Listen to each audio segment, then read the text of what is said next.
So let us look at the second part on your sheet. What is offered at Mass? So we'll look at the three columns. Okay. So what is offered at Mass? Well, if the Mass, we'll go back to question number 1. What is the Mass? Mass is the same sacrifice as Calvary. Therefore, we offer the same victim as Calvary. Same victim, really, truly, and substantially present. The 3 words defined by the Council of Trent. Really, truly, and substantially present. In the Blessed Eucharist, Jesus Christ is present whole and entire, body and blood, soul and divinity, under the appearance of bread and under the appearance of wine, which change the Church calls transubstantiation. So, again, the reason is it's the same sacrifice as Calvary, therefore we need the same victim. And that real presence will be manifested in many ways, by the genuflections, by the fact that we're going to use very special vases, the sacred vessels, a chalice, a ciborium, which will be gilded inside, a communion paten. The priest will hold his finger and thumb together after he has touched the Holy Eucharist, because there's little particles after we touch it, little crumbs, like you touch a cookie and you put your fingers together, there'll be little particles. We touch the host, which is just made of flour. So, and the priest will keep his fingers like this until after communion, when the altar boy will pour wine and water over the fingers to wipe them up, and then he's going to drink them out of respect for these. I told you, I think last time, of a doctor, a heart surgeon, who was converted after he understood, he was searching about the Mass, he was not happy with Novus Ordo, communion in the hand. Then he saw traditional Mass on the internet, and then he saw the commentary that the priest had to hold his finger not to drop any of the little particles. He says, that's it. That is the true Mass. Because that little sign manifests faith in the real presence. And by removing it, is he still present? Because some people have asked Novus Ordo priest, Father, if you break the host in 2, is Jesus present in each part? And if you break it and break it and break it in little crumbs, is he present in every little part? And often they will deny it. I was told in Sri Lanka, one priest climbed the pulpit in a church in Colombo, in Sri Lanka. And he said, do you think a 6-foot man can fit in that little host? The man had lost his faith because he's thinking of a natural presence. But it is a substantial, it's called transubstantiation. The substance in change, not the accident that you're 6 foot and 180 pounds. He is there, but under a different species. But it is him. So, the real presence. Only sacred ministers, priests and deacons, can distribute Holy Communion. Communion is given kneeling and on the tongue. A communion plate is used to gather the particles which frequently fall off the sacred species. Communion rails are covered with a rail cloth. It happens all the time. Even just a few communion, the altar boy can see white little specks on the communion paten. That's why the priest, he takes it and then he wipes all the particles into the chalice and he's going to consume them. When a sacred host falls on the ground, the priest picks it up and wipes the spot where the host fell with water and a purificator. It happens maybe once a year, whatever. Sometime 2 hosts get stuck together. Sometime the host gets stuck to the finger when the priest pulls his finger back. And it bounces off the paten and falls to the ground, or the altar boy has already moved away. So then the priest stops, he picks up the host, and then normally he will have to go to the altar, put a ciborium there, take a little bowl of water and a white cloth, a purificator, and he's going to wipe the spot where the host fell. Sometime the priest will, if there's a big crowd of people for communion and he does not have time to do this, he will pick up the host, but put the cloth where the host fell, so as not to step on this.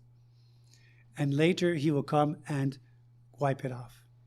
But we do wipe all the little parts. Well, we try. Okay? So let's go to Luther. What is offered at Mass according to Luther?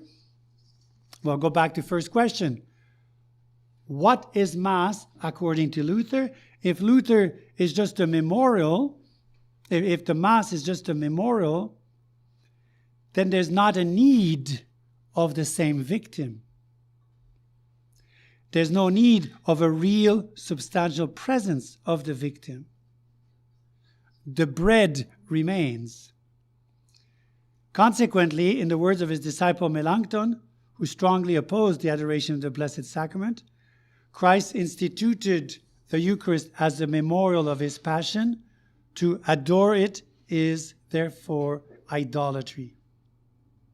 So, you understand, if Mass is not the same as Calvary, if it's only a representation like a memorial,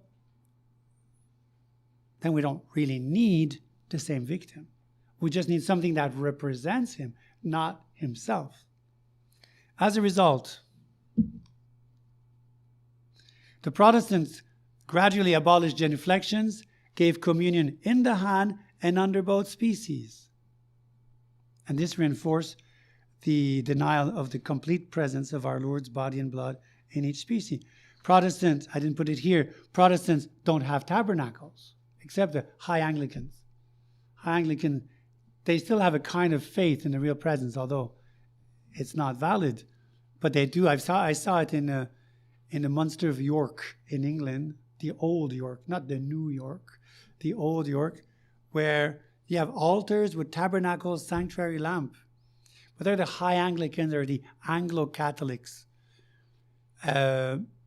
Nevertheless, it's invalid. If they're not priests, it's invalid.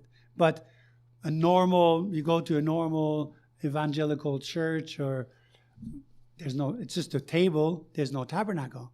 Because for them, the presence of Christ is a spiritual presence, and so Christ comes when we're together to pray.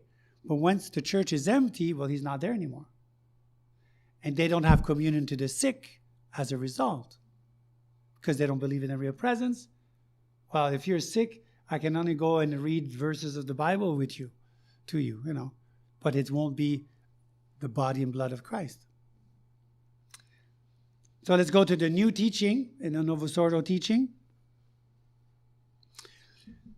Back to question 1. What is the Mass? According to the definition given in the Novus Ordo Missal, the Mass is a memorial, and the Eucharistic presence becomes mainly a spiritual presence. As it's mentioned in Article 7, Christ's promise applies supremely to such a local gathering together in the church, where 2 or 3 come together in my name, there am I in their midst.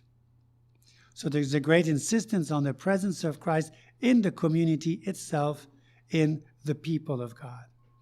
So that's the emphasis, just like the Protestant. So there will not, the official texts do not deny the real presence,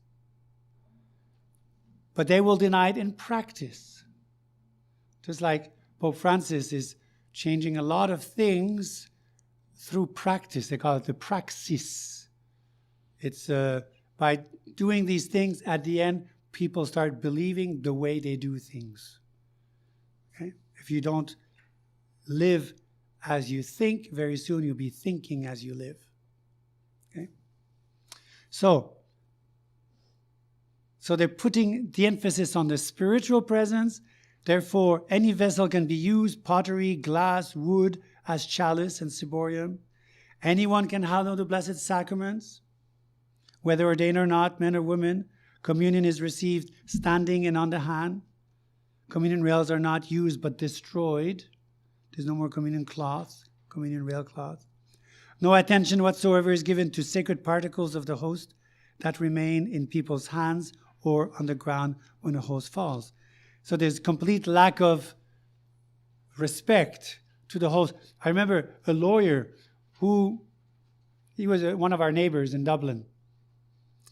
And he would often come to Mass to us, but for family reasons, he would also go to the new Mass. You go to both. And one time he came to Mass and he says, Father, I went to the church there yesterday, and the priests are giving communion, and they had overfilled the ciborium. It was a bit too full. It happens sometimes. And so the priest took a host, and another host fell on the ground. And kind of host rolled a little bit between two pews a few meters away. And the people who were in line, they saw that. And the priest continued to give communion. But one lady picked up the host and gave it to the priest. And the priest took it with his gestures, as if to say, why do you bother with this? I mean, it's interesting, how they lost faith in the particles of the host. Many stories of sacristans after Mass emptying the chalice in the sink, whatever is left of the chalice. If they're going to receive communion under both species, so they fill the chalice. There's a lot of consecrated wine in the chalice, consecrated species, if it is consecrated. And so if it's left over, well, sacrament, pour it in the chalice, in the sink. So they don't believe. They don't believe. So many of them do not believe. Okay. Sorry, Tuck. Here we are. So that's and as you know, they also moved the tabernacles to the side many times. Sometimes it's not visible, even a side chapel. Maybe it's for adoration, but the result is in the main church, there's no more tabernacle.